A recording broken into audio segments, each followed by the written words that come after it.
My parents, when I was in elementary school, adopted 5 children. Mm, okay. And they were foster parents. And the children were from ages 7 all the way to 2. They were all related. 3 were siblings, and then 2 were siblings. And they had lots of behavioral challenges, and had experienced lots of trauma from where they were before. Mm-hmm. So, as an elementary school kid, my parents didn't know much English, didn't really know how to navigate all the systems, educational systems, medical systems. My sisters and I were the translators. Right. And soon after they were adopted, my sisters went to college. So I was the one that was at home. So as Gotcha. a young kid, I was at home experiencing a lot of the mental health, behavioral health challenges that they were going through. And my parents, when I say my mom figured it out, my mom figured it out. My Yeah. mom, like, my mom learned everything about the IEP process. My mom learned everything about advocacy when it came to education. My dad, although he worked double shifts, my dad was a waiter. Since the second day that he came to this country, he worked at the same place as a Wow. waiter. I'm Jessie. And I'm Omar. If you're a midlife professional facing a career shift, a relationship change, or a deeper calling you can't ignore, you've just found your home. We've been there and we discovered they weren't breakdowns, they were breakthroughs. And now we're bringing you the tools, insights, and real conversations that help turn life's challenges into powerful new beginnings. If you're asking, who am I now? What's next for me? This podcast is your guide. Let's grow, rise, and reinvent together. Tune in, you're right on time.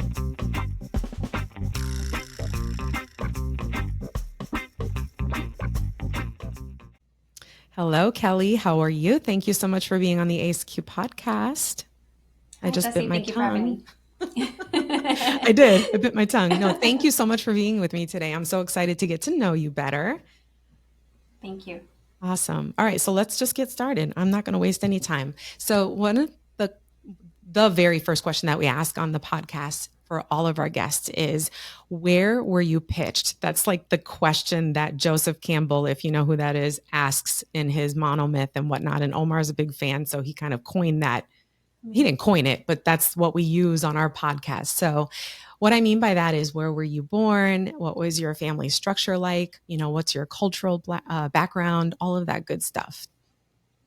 So I was born in the Lower East Side, Manhattan, New York, and we lived there for maybe 4 years, and then we moved to the Bronx. So most of my upbringing was in the Bronx, and I lived in the Bronx all the way up to the age of 34. So not too long ago.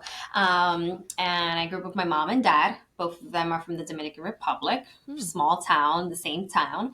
And I have 2 older sisters. One is 7 years older than me. The other one is 5 years older than me. But we get along really, really well. And sometimes you can't notice the age difference. Right. And I find that where I was born and where I grew up shapes a lot of my character and what I am today. Tell me about that. Why is that? Because I grew up in the Bronx. I started my career in youth development in the Bronx. A lot of my work culture and style comes from New York City. The get it done mentality, work hard, making do from scarcity, right? Being very resourceful because you need to be resourceful. A lot of that, having to experience that in my personal life or just growing up in New York City is something that I brought into my career and how I do things and doing things for the people, because community matters a lot when you're growing up in cities where there's disparity. And you have to rely on one another to get through. So family and community are things that are very important to me. And having grown up in New York City and in the Bronx, I carry that with me, my community and my people. Right. Were you growing up, was it like, I know because Omar also lived in New York, but he came a little when he was like 10 or 11. And one of the things that he always tells me is that his mom was super protective because she didn't want him to kind of go, danger, whatever.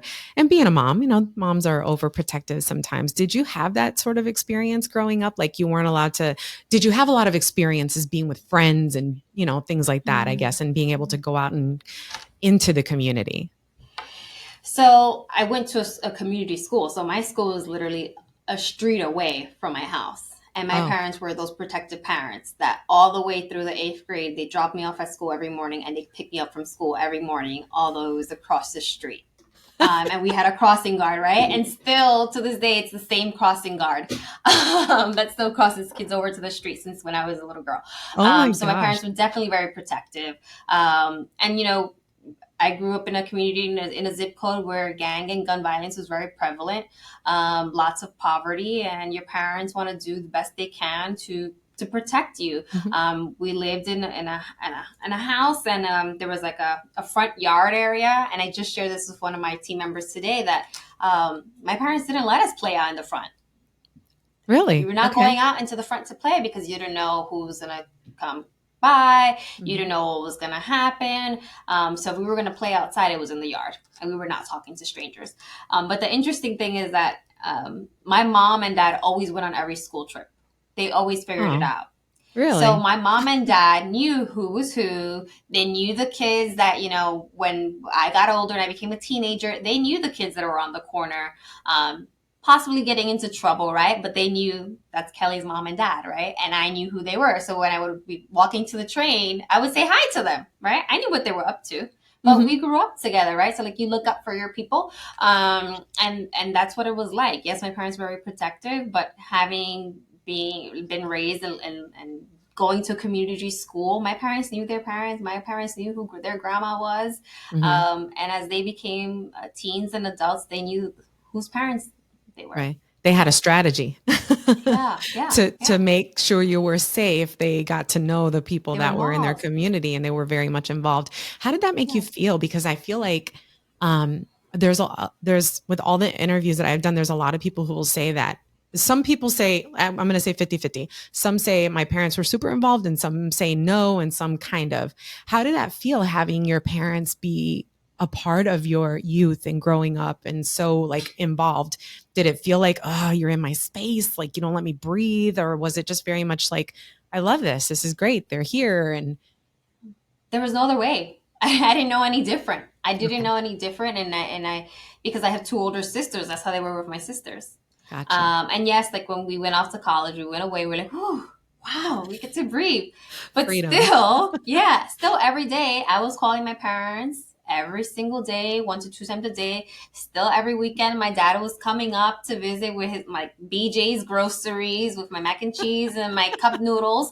Like that's just how I grew up. My parents are just overly involved. Still to this day, like my parents do so much for me, for my kid, for my husband. Like I don't know any other way. I just think it's interesting. Yeah. And I can appreciate that. I think that's amazing because there are some people who are just like, it's suffocating. Like they're always, I need some space. Whereas you're embracing this, closeness and they're there and they look out for me and whatever. It's interesting because people have different perspectives on that. You know what I mean? Mm-hmm. So very close to your family and your sisters then always like family time. Like we're coming across the holidays now. You did Thanksgivings and Christmases and all that stuff together. That sounds fun. Yeah. Yes. So what was it like when you did go away to college and now you're having like this freedom or you're doing your own thing? Were you sort of very focused on what you wanted to study, or like, what was that like for you? I know that's a challenging time for a lot of people when they go away from home, especially when they have a close-knit family like that. Mm-hmm, mm-hmm. Yeah. So I had to adapt, and not adapt in a way like necessarily like not following the rules or not aligning what I did with what my parents value and what they respect. Always school came first to my family, right? Like you don't do anything to mess up your schooling. Don't do anything to mess up academics. We don't want a boyfriend. We don't want nothing until you're done with school. Like that's how I grew up. And I respect that because that very much in college, I was like, I don't have time for nothing. I don't have time for the messiness. I don't have time for distractions. I don't. Right? Because I follow the rules. Right. And when I got to college, I think that the hardest thing for me was that things didn't come as easy for me academically as they did when I was back home.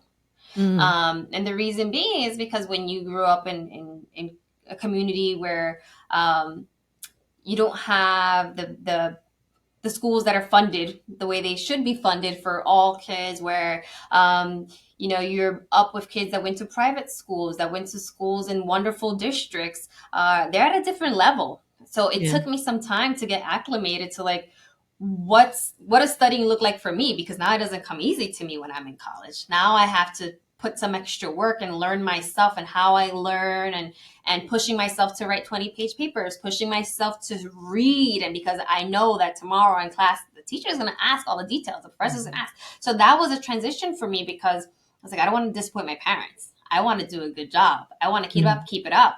But it was hard because it hit me. I was like, wow, when I was in high school, I didn't read that one whole book. Yeah, a little different in college, right? Yeah. So that having to learn myself and adapting the way I learn was a challenge for me. Being away from my family, the texting, the phone calls. My dad would come every weekend. It was 3 hours away, but my dad did it. So and then since I was only 3 hours away, Mother's Day weekend, Father's Day week, whatever it was an easy trip back to the city. Gotcha. Do you feel like your resourcefulness as a child and witnessing what your family had to go through to make ends meet? I mean, I'm not assuming you were like broke, but just witnessing that even in the community, right? In society. Do you think that had anything to do with your discipline and the idea of I have to do well? Because you mentioned you didn't want to disappoint your parents. Was there a message there from your parents, or did you just feel this innate, like, I just don't want to disappoint my parents, I want to make them proud? How does that relate to you personally, in terms of like, were you also not wanting to let yourself down? Yeah, absolutely. It's a combination of things. Like, from a young age, I understood that my parents both worked hard. I had that clear. We were the rice, beans, and chicken family. We always had the rice, beans, and chicken on the table, right? We always had it. But if I wanted pizza, if I wanted Chinese food, that was like a sacrifice, right? Like that was a treat, right? Because the rice, beans, and chicken were always home. My parents always made sure that we had that. And my parents had goals, right? They, when I was born, we lived in the projects. And when we moved to the Bronx, we moved to an area where my dad was held at gunpoint when he was going to work. And when he experienced that, he's like, I can't do this. I need to take my girls out of here. And he worked hard and got a deposit for a townhome. And we moved to the house. Although it wasn't the best community, it was ours. And I knew that at the age of 5, when we moved in, that wasn't a big accomplishment for my parents. They were in their 30s. They bought their first home in New York City. They had just came, to the U.S. no more than 10 years before. Like, that was a big deal. And I knew that was because we always had the rice, beans, and chicken, but my dad was working double shifts. And I understood that I missed my dad, but it was for us. Right. And then, many Dominican parents have this dream of having their second home in the Dominican Republic. So when my parents decided they wanted to have that second home, they sat us down and told us, we're just going to be on rice, beans, and chicken. Nothing else. Nothing extra. For the next couple of years, there's nothing extra, right? That was the cheapest thing, right? Yeah. They communicated to us and they included us in the planning. Like, this is our dream. But once this is done, every summer, we're going to go to the Dominican Republic. We're going to spend the whole summer there. And as a kid, you're like, oh, I don't want to go there. The light leaves, right? But as an adult now, I'm so grateful for that, because I was able to spend my childhood going there and just loving another place and calling it home too, right? Like we say, like I'm not from here or from there. I'm from both. And that's because my parents worked hard. They sacrificed. They explained to us and communicated to us what hard work was and what the goals were. They included us in that process. And that's what I carry with me in my work, right? Like, if something is not going the way I want it to, I'm going to figure it out. We're going to have a solution. It's going to be hard, but it's going to be worth it. Right. That's a good attitude to have when you're entering into challenging times or trying to make things happen, especially within an organization, which we're going to get to. Do you so I'm not going to assume, so I'm going to just ask you, do you think that all of the hard work and discipline and the idea of not wanting to disappoint your parents and doing your best and reading a whole book so you can make sure you were prepared for class, do you attribute that to the hard work ethic of your parents then, because they modeled this for you? Yeah. Are you grateful for that experience now? I mean, you already kind of mentioned that you are, but and I know that's because I know you not very well, but I know you and I've seen you, and I can tell that you're very thoughtful, very well put together. Like, you are very determined, and we've had conversations in some of the trainings and interactions that we've had. And so I gather that that's where you get that from, is your parents. What about your mom? You talked a lot about your dad, but what about your mom? What did she do? Yeah. So my mom, for the majority of my childhood, was a stay-at-home mom. Okay. But I always say, like, my mom, there's no like word, or like, my mom is just like a make it happen person. And she's not like any other stay-at-home mom. I don't know, like, on social media, you see stay-at-home mom stuff. I can't categorize my mom in any of those ways. And I think it's just something about the women in my family, my aunt as well. Both of my aunts are the same way. My grandmother was the same way too, where it's just like, we're going to figure it out. We're going to figure it out. And my mom did everything. And I remember being in the second grade, and my mom wanting to take her citizenship exam. And her English was not that great. And my mom would sit me down to write my spelling words so I can get my 100 on my Friday for my spelling test. After I was done doing that, I was sitting with her studying for the citizenship exam. How funny. Because my mom wanted to pass that test. Yeah. Right? So I remember that. Yeah. And I can only imagine, like, when I think about it now as an adult, and me turning to my son, a second grader, and saying, like, Papa, you need to help me with this. Right. Would he be capable of that? Right? Like, and as a mom, how would I feel having to turn to my young child to do that? But my mom, she was just like, whatever tools I have, I'm going to figure it out. We're going to do it.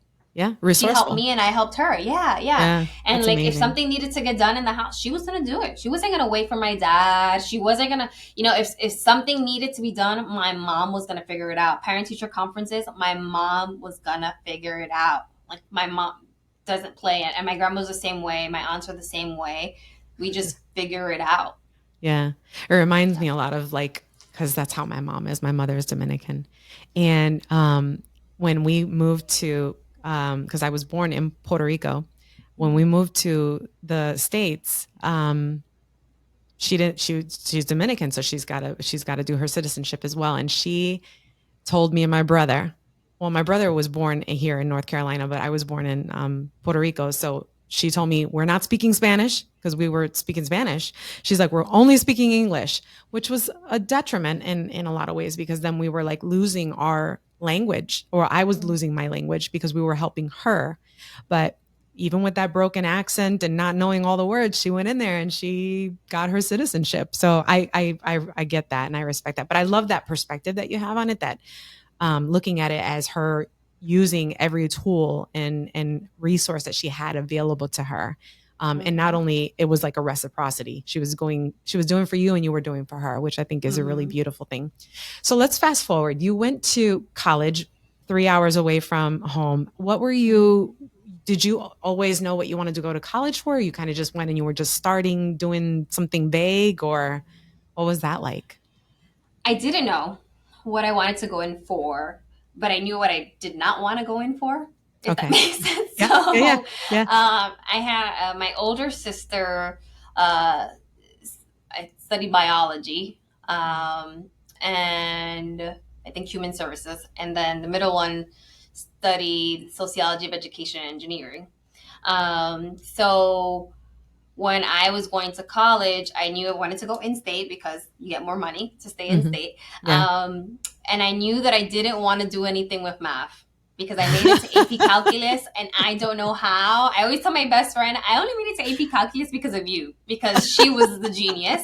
I was like, I didn't even know anything. Like, and when you're talking to me about IT a little bit ago, that like when something it just doesn't fit in my brain, to me it's AP Calculus.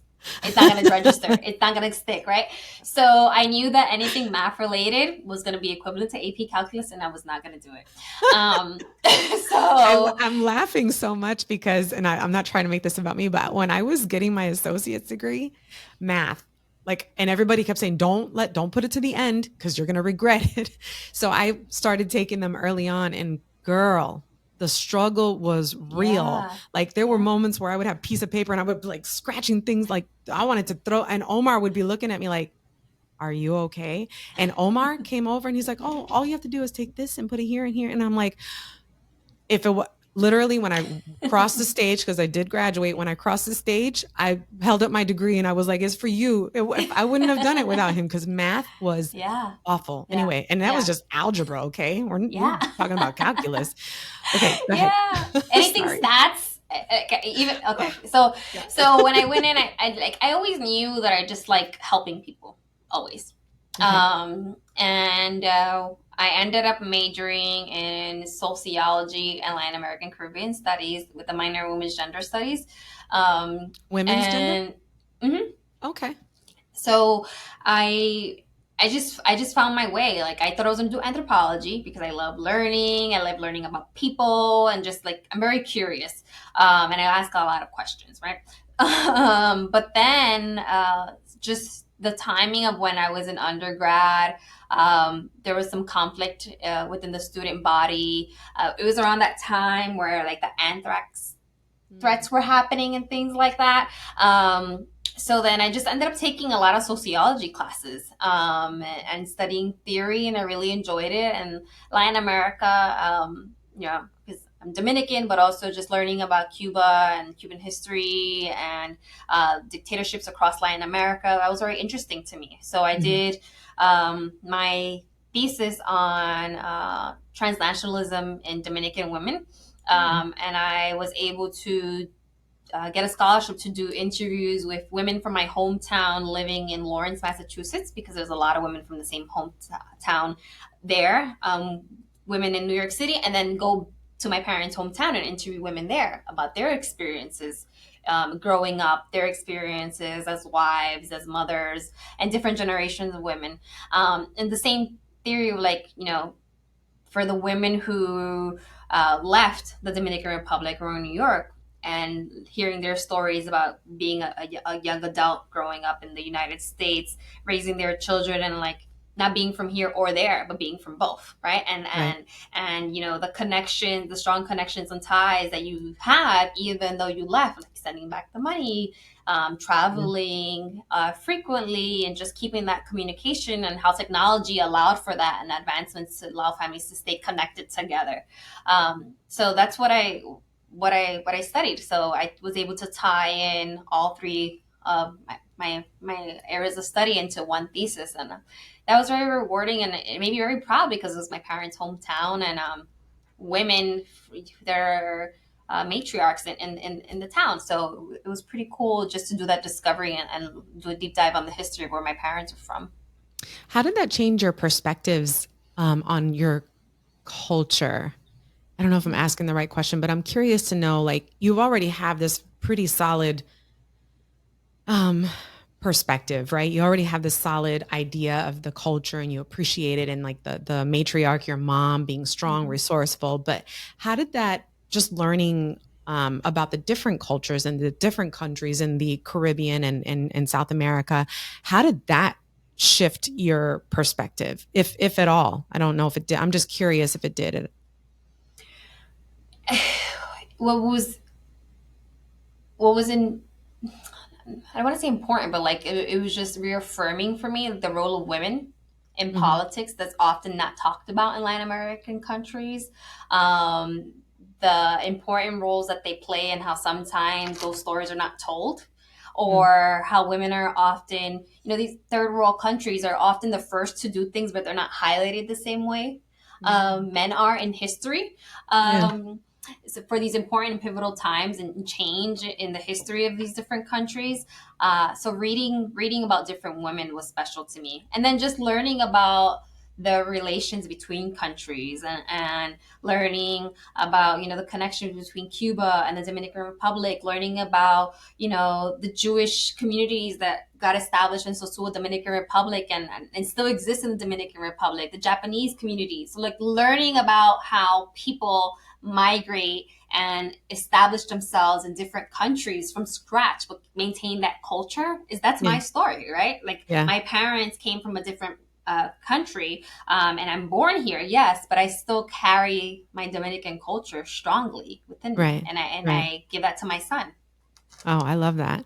Do you think, kind of just going back a little bit, and then we're going to jump forward, do you find, because it sounds like I know this about you just from the little bit of interaction that we've had in person, but, and now hearing you, you're a very inquisitive individual, and you said it yourself. I like to ask questions.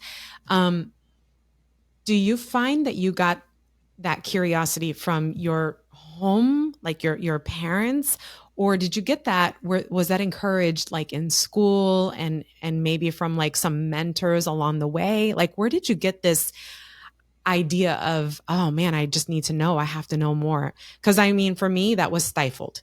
So I wasn't, when I was wanting to be inquisitive or I asked questions, it was, muchacha, like all this different stuff. And I'm like, okay, I'm not asking questions. And so I was kind of like put in my lane. And so curiosity wasn't encouraged. And I find it fascinating when I talk to women, especially because I interview all the women, and just interacting with women. When I see that, it's not an envious, but I'm just like, that's freaking amazing. I want to be that. And you would think, I have a PhD. You got to be inquisitive. I am about leadership, but I'm just curious as to where that came from for you. I've never thought about where that came from. When I've thought about it, like, I just think that it's just part of who I am. I always say because I'm the baby, the third girl. Yeah. I just love asking questions. I just love to learn more. Like when I interviewed for the current role that I'm in at work, I said, I just love to learn. If I can be in school for the rest of my life, I would do it. Just don't give me the papers. Don't give me the test. Right. But I would love to learn, and participate in class for the rest of my life because I just love to learn. And I don't know, if my dad is not like that. My dad is social, but my dad is not one to ask a lot of questions. My mom isn't like that either. I think, I don't know. Yeah. I just love to learn. So I ask a lot of questions. My husband's like, but I didn't ask that. I'm like, but you should have. Tell me more. Well, because, that's how me and Omar are. That dichotomy is very much, he's the curious. Sometimes I'll see him watching YouTube and I'm like, what are you watching? And he's like, oh, I'm watching this about how they make such and such. And I'm like, why? And he's like, because I just want to know. I want to learn. Like, it's funny. And that's probably why you guys get along so well. But, okay. So let's fast forward because, I haven't heard any rough patches from you. Are you just not sharing those challenges, or are you like, can you talk about a challenge that you had that sort of, all right, let me ask this question. What challenges did you embrace as a young adult, college, or even older than that? Because like I said, I feel like you're 20, or you look like you're 20, I'll say 25. Seriously, you look so young. What challenges did you encounter that caused you or got you to question, am I on the right path? Am I doing the right thing? Kind of what we call, like I said earlier, the call to the adventure. Did you have that, or was it a moment where you were trying to get a job? I just kind of want to explore what that was like for you, because you are a very determined and resourceful individual and a person who asks a lot of questions. So it sounds to me like you're very thoughtful in terms of gathering information so that you can make a concerted decision about your life. But Talk to me about that, because I know that you've had those challenges. Get ready. This is it. I should have asked this way earlier. I think there's two, I don't want to say one is an event in my life, but the other one is just things that happened growing up that shaped the way that I am. And I think it's also contributed to what my sisters and I, like the careers that my sisters and I chose, right? And I think it goes all the way back to before we were even born, why we are the way we are. Okay. So, a lot of people are like, oh, well, did you know that, you like you were in your mom when your mom was a baby, and like that whole generational thing about eggs and things like that. Like, I really think that this is something that's ingrained into our family. So I'll share this. My parents, when I was in elementary school, adopted 5 children. Okay. And they were foster parents, and the children were from ages 7 all the way to 2. They were all related. 3 were siblings and then 2 were siblings. And they had lots of behavioral challenges, and had experienced lots of trauma from where they were before.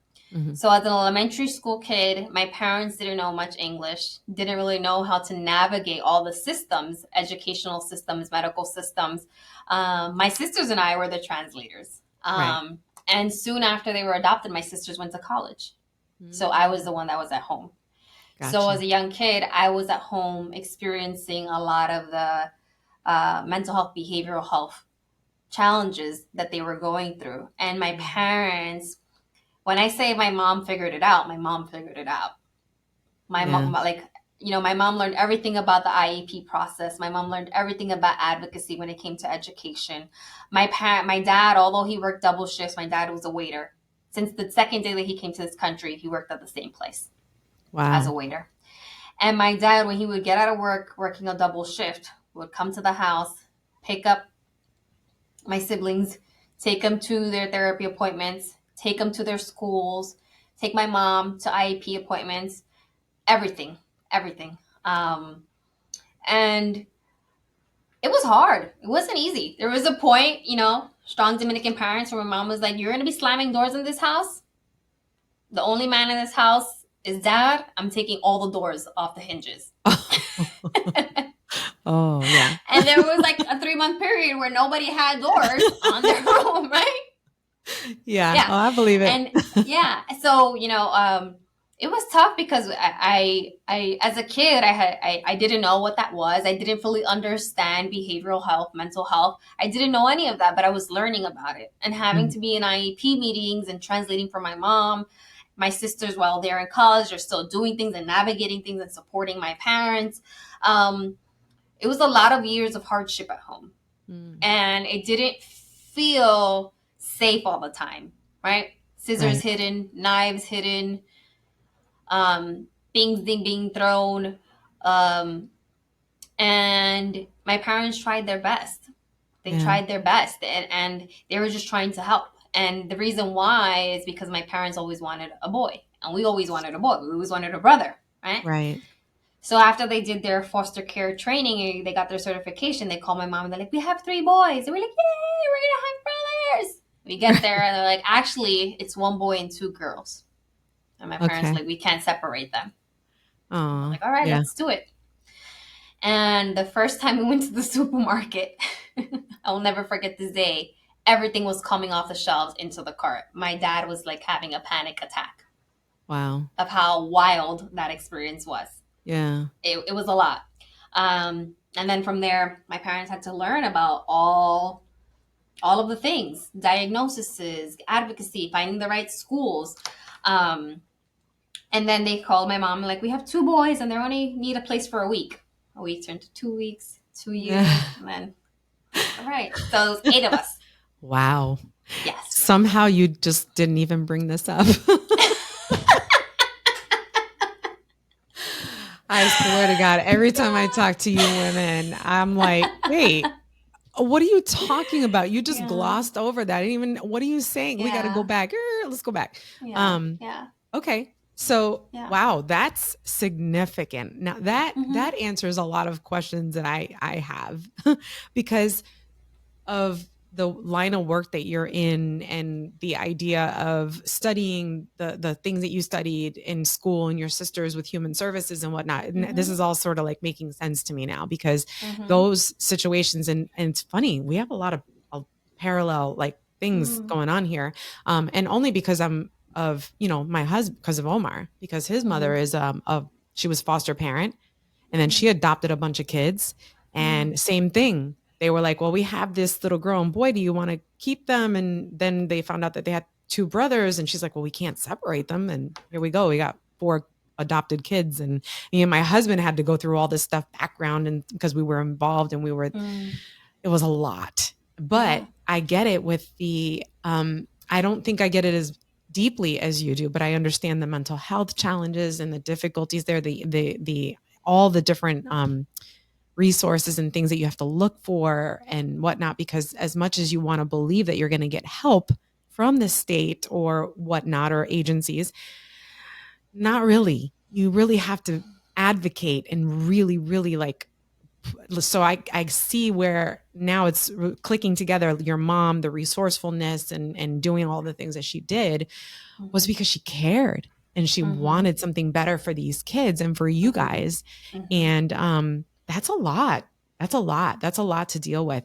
So is this thing that you left out for 34 minutes until just now, what pushed you into the career that you're in today? Or what sort of steps got you to where you're at today? I want to kind of highlight what you're doing today, what you're as a result of your experiences, what you're giving back to the communities and what you're involved in and that kind of thing.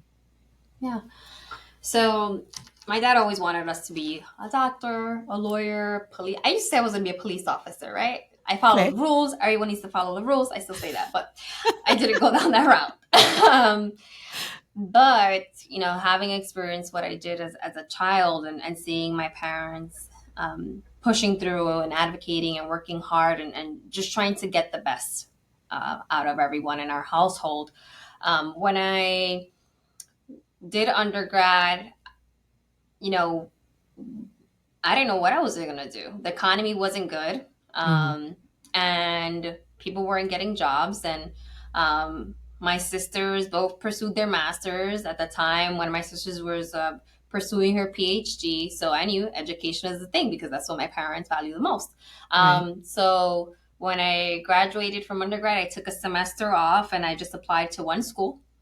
I got in. That following Christmas, I got my acceptance letter and I started my master's program in January, and I studied international education. Why? Because I thought that I was going to be able to have my escuelita, my little school in the Dominican Republic, and I was going to be able to do programming and do something special. Nice. So that was my dream, right? That my parents had this home. They had established themselves in the Dominican Republic, and my dream was to have a program, something educational for youth where my parents grew up. And I still had that dream while I was working on my master's degree. But I did an internship during that time, and the internship was with a program called Global Classroom. And basically it was pairing up Fulbright scholars with different schools to do social studies, mostly social studies, but any type of curriculum with different kids throughout New York City and New York City public schools. So I was assigned to a school in the Bronx where I was able to bring in scholars to do global studies lessons with these youth. So they would come in, they would do personal presentation about themselves, where they grew up, shared pictures of things back home, and engage the youth in what it is to be a global citizen. And the youth were able to get exposure to someone that's not like them, someone that maybe they never experienced being around, but then also allow the youth to open up about their own backgrounds. Because oftentimes the youth didn't have that open space to talk about, I grew up like this, or I did this, because you all look the same. The Yeah. Bronx, most of the kids in my class were either African American or Latino, right? Right. So I didn't have that exposure to someone that looked different than I did until I went to undergrad in upstate. So allowing them to speak about the traditions in their households in a safe space where they're like, oh, wow, like, I'm Garifuna. And what does that mean? And educating their peers about it happened in those conversations. And I was like, wow, this is wonderful. I'm so excited. And I was like, Yeah. do I want to be a teacher? And I was like, no, I don't want to be a teacher. It's too hard. I say being a teacher is one of the most difficult jobs in the world. So kudos to teachers because it's hard work. It's hard work what our teachers do. So when I graduated, I didn't have a job. I had gotten married. The same week that I graduated with my master's, I got married. And my husband was working. He was paying my student loans because I did not have a job. And I just started applying everywhere. And I applied to a nonprofit organization and they called me and it was in the Lower East Side where I was born. I was like, wow, what a full circle moment.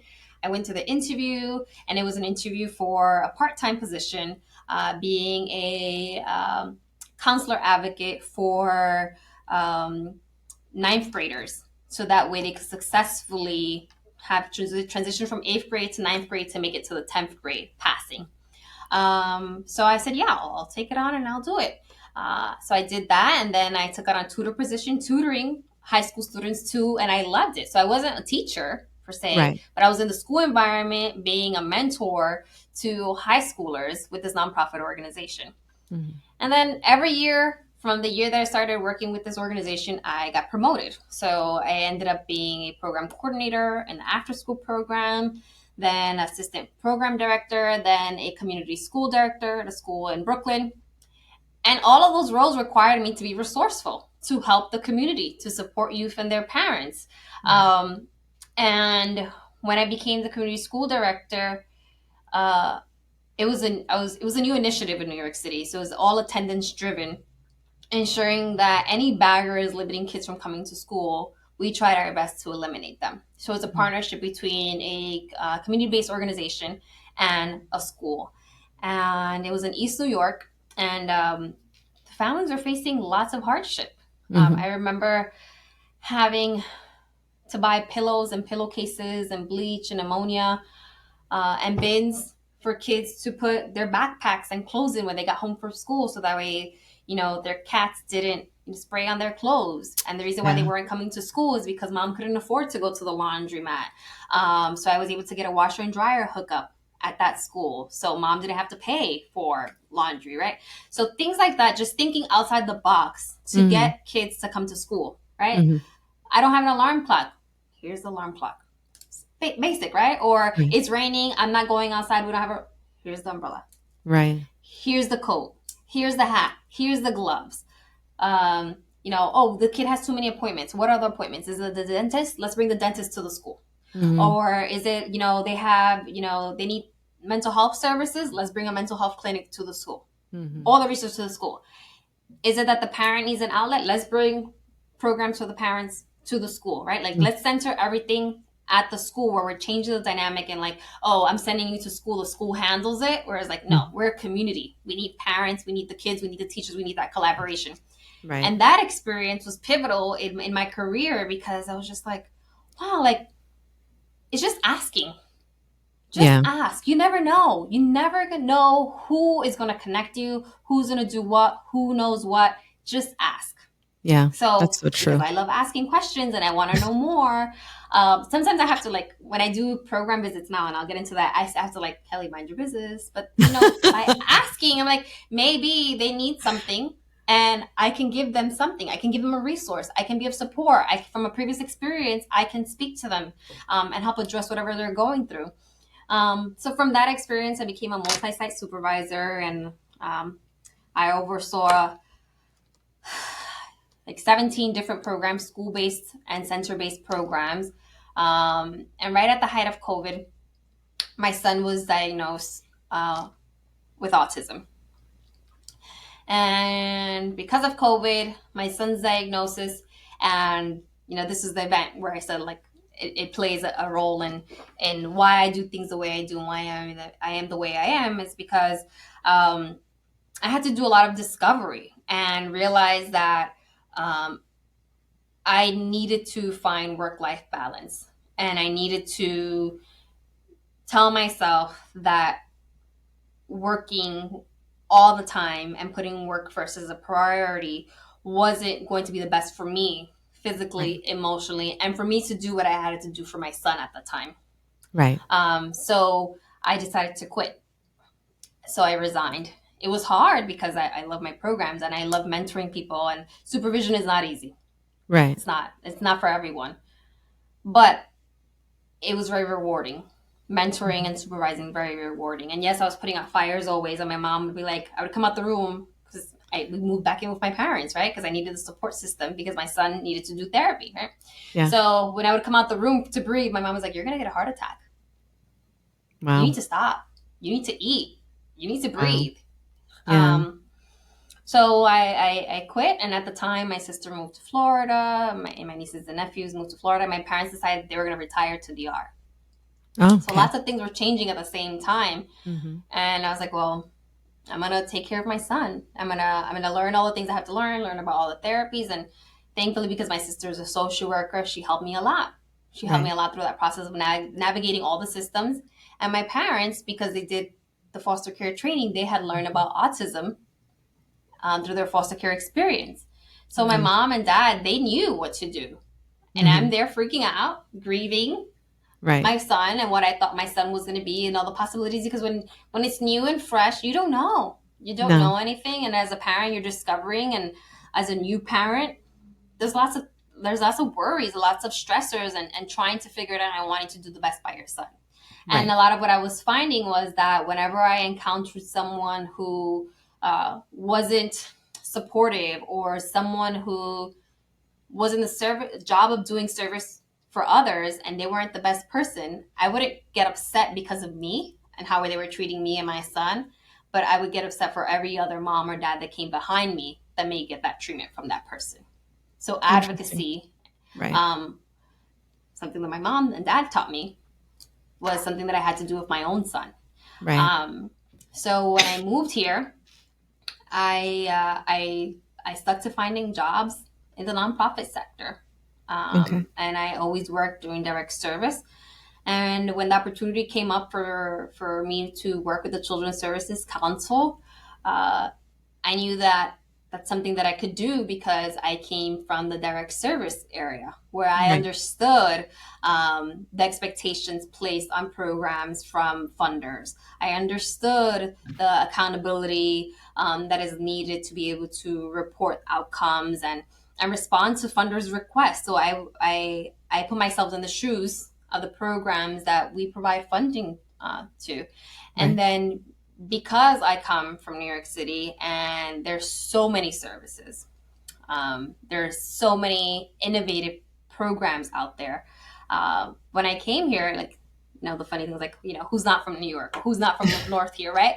But I always say, in New York, we did this, or in New York, this is what happened, or in New York, I discovered this, because I want to bring that to the table, right? If we want to innovate, if we want to move things forward, then we need to look for best practices elsewhere, right? And yes, it's not the same population. Yes, it's not necessarily the same demographics, but it's possible. You can find a way to do best by the people by bringing innovation, by bringing new ideas. And that's what I do here. I love going out to programs and just sharing resources. Today I did a program visit, and there was a mom who had a newborn baby, and she was talking about her 7-year-old and how she wanted swim lessons for her 7-year-old and how she wanted to do play groups. And I'm like, well, we have these other programs, and here's the information, and here's the phone number, and try this.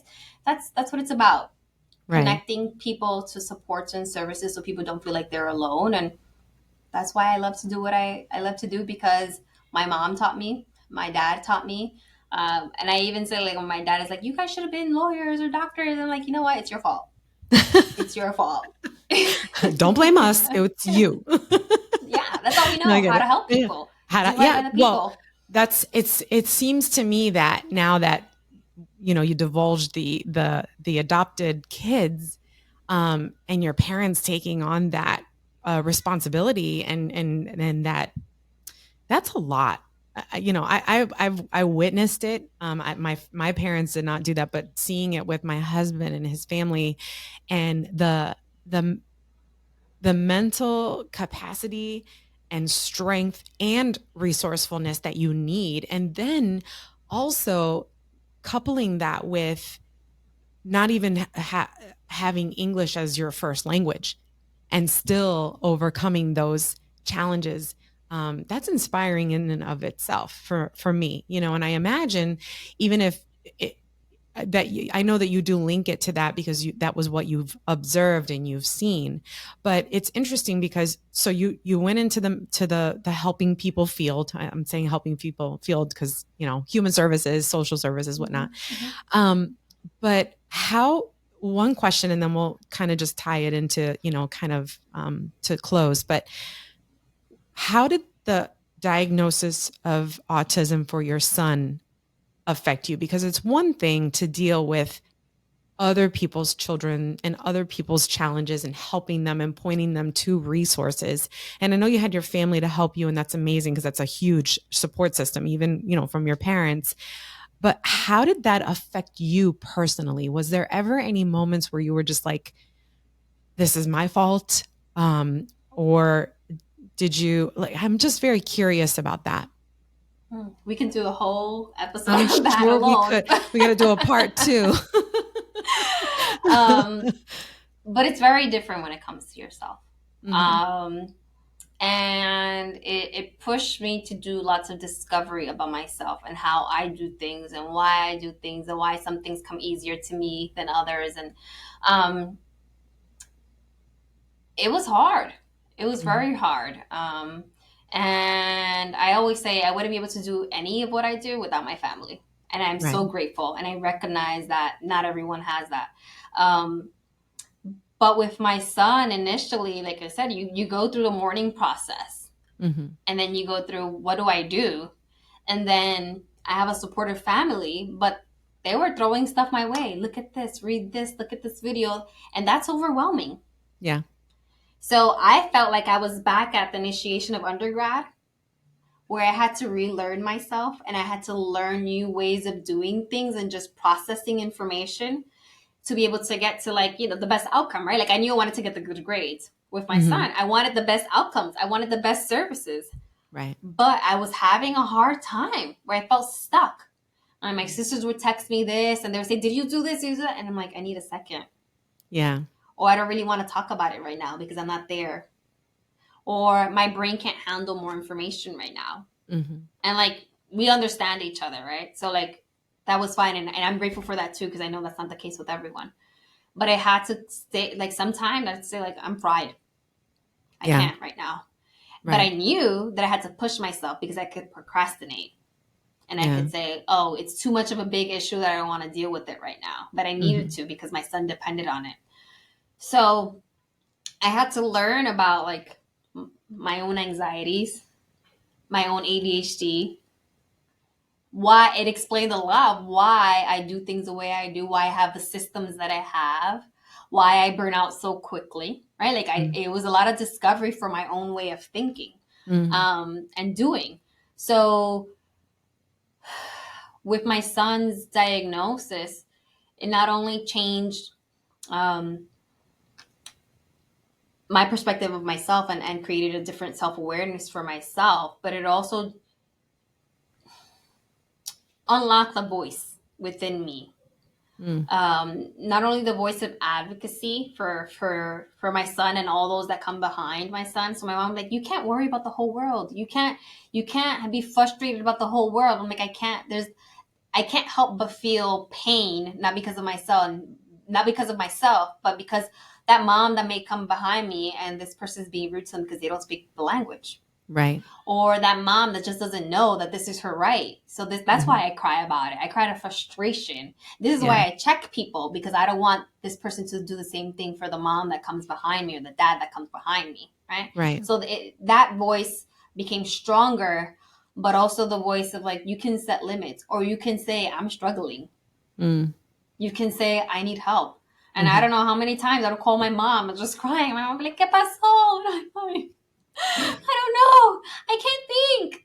It's just so hard. And my mom would be like, todo pasa. Don't worry. Mm-hmm. This will pass. This is just a phase. You're going to get through it. You've been here before. Right? And my dad would just be like, it's okay. It's okay. Don't worry about it. And like, I knew that, right? Like I knew that was going to happen. But in the moment, I needed to hear them. I needed just to share that with them. Yeah. So for me to be vulnerable and say like, this is hard right now. I'm having a situation. I'm having a moment. I can't think clearly. And at the moment they could tell me, do this, do that. And I'm like, well, I'm not asking for solutions. Right. So to be able to do that was something that I didn't have that skill before. Okay. So you've kind of already gotten into this, but what would you say has, because you said a number of things, because a lot of things were divulged from this experience, right? And I'm guessing, and correct me if I'm wrong, that this has made you better because your awareness has increased as a result of this experience for you. What has transformed? What is the one thing that has mostly transformed for you in your personal life and the way that you view things? One of the things that we talk about in ASQ is about, we have the PEP framework, and we talk about perspective, experience, and philosophy. So taking that framework, because I know that you're familiar with it from the trainings that we have done, what has transformed in this situation for you?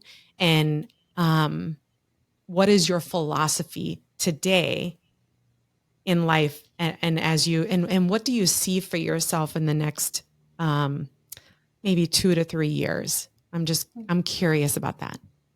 Because you've had this amazing life and just so many different dynamics and things going on, your curiosity and learning about different cultures and your family, and then having the adoptive family or the kids and the siblings, and the experience with your job and being creative and asking, and you never know what you're going to get. And just, you've had this life of a lot of, I guess, possibilities.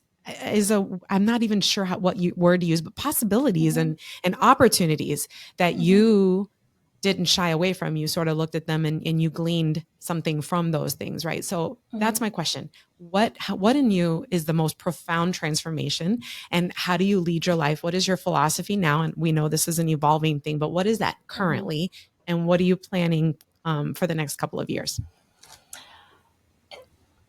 Through all of the hardships that I've experienced, or just challenges or tumultuous times, I always carry this with me, that there's an opportunity to be grateful in the challenges. There's always gratitude in the hardship. There's always a lesson in the hardship. And I always go back to, it's going to be okay. It's going to work out. We're going to figure it out. It's hard right now. Yes. I acknowledge that, right? I'm breaking my head. I don't have a solution. Right. But when I don't have a solution and I can't figure it out, and I've talked to everyone, when I'm going through something with my son, and I'm talking to people about it. Why? Because I never know when somebody's going to be like, have you spoken to this person? Have you gone here? Have you tried this? Because I'm learning all the time. Right. So I always say that it's hard now, pero todo pasa. I'm going to get through it. And there's lessons to be grateful for, and how I got through it, how I processed it, how I responded, how I reacted. And I am resourceful. The answer is within me. And from the way I managed something maybe a year ago, I can tap into that and say, a year ago I experienced this and this is what I did. Let me try that. Let me respond in the same way. Let me take the same action. If it's you need to be quiet, Kelly, you need to sit in silence, I'm going to go to church. I'm not overly religious, but I'm going to go to church. I'm going to pray about it, and I'm going to get that answer, because that worked for me before. Right. There's tools within you to get to the outcome you want. Right. And sometimes we let our ego get in the way, and we're like, I want it instant. I want it done. I want it pat. No. There's a lesson that's coming, and you have to be grateful. That's perfect. Where do I see myself? Yeah. I don't know. Just continuing to ask questions. Continuing to be great. Yeah. Every time I walk into Ashley Sean's, Tanya's office. I'm like, pregunta. like, hello, I'm coming. Because I just like to ask questions, and it's not for me. It's to help someone. It's just so I can know. My friends joke around and say, like, I'm like, New York is 311, here's 211. Like, I have all this information about stuff in my head that I don't need maybe tomorrow, but a month from now, somebody's gonna say, I'm like, oh, I know. Right. Kelly is a 211. Yeah. I just have that information. I may spiral and go down the deep end, but that information may be useful down in the future. Career wise, I just want to continue to do right by the people. I just want to help people. And my biggest accomplishment and what I continue to say that I want for my future is for my son to be a kind person. That's all I have present to keep working on in the future, for him to be kind. That's it. That's all. Well, he has a good role model. Thank you. You've always been kind, so, or at least from what I've seen, and I've heard lots of good things about you. So yeah, it must be true. It is true. I can see it's true. What's one thing that you can say to our listeners and to people who are watching this episode? What's one thing that you want to leave with them? One thing that struck me that I wanted to ask, and so you can maybe tie it into this, is you had a lot of support, and you said that you were super grateful for it because not everybody has that. What's one thing that you can say to those people who don't necessarily have the same support systems and understanding and inquisitiveness or resources? What can you say to those people or that group of people? Find it. Just find it. Yeah, that's it. Find it. Find it. Find your people. Find your people. And like, how they say, like, dating and like, or like looking for a therapist, you have to date your therapist to find the right one. Find your people. And if somebody's not your people, okay, move on. Find your community, build your network, build your support, a neighbor, like, it doesn't matter. Find your people. Find your people, and your support will be there. And don't be afraid. Don't be afraid to say, I'm having a hard time.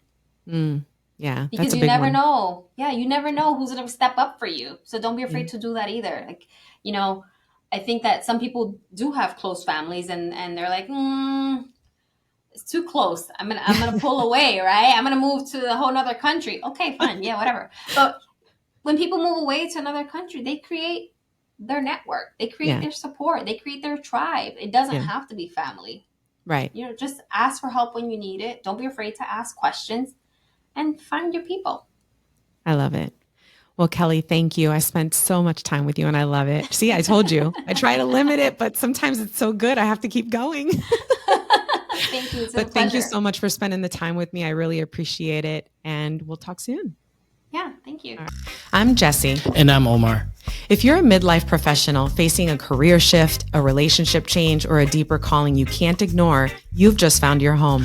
We've been there, and we discovered they weren't breakdowns. They were breakthroughs. And now we're bringing you the tools, insights, and real conversations that help turn life's challenges into powerful new beginnings. If you're asking, who am I now? What's next for me? This podcast is your guide.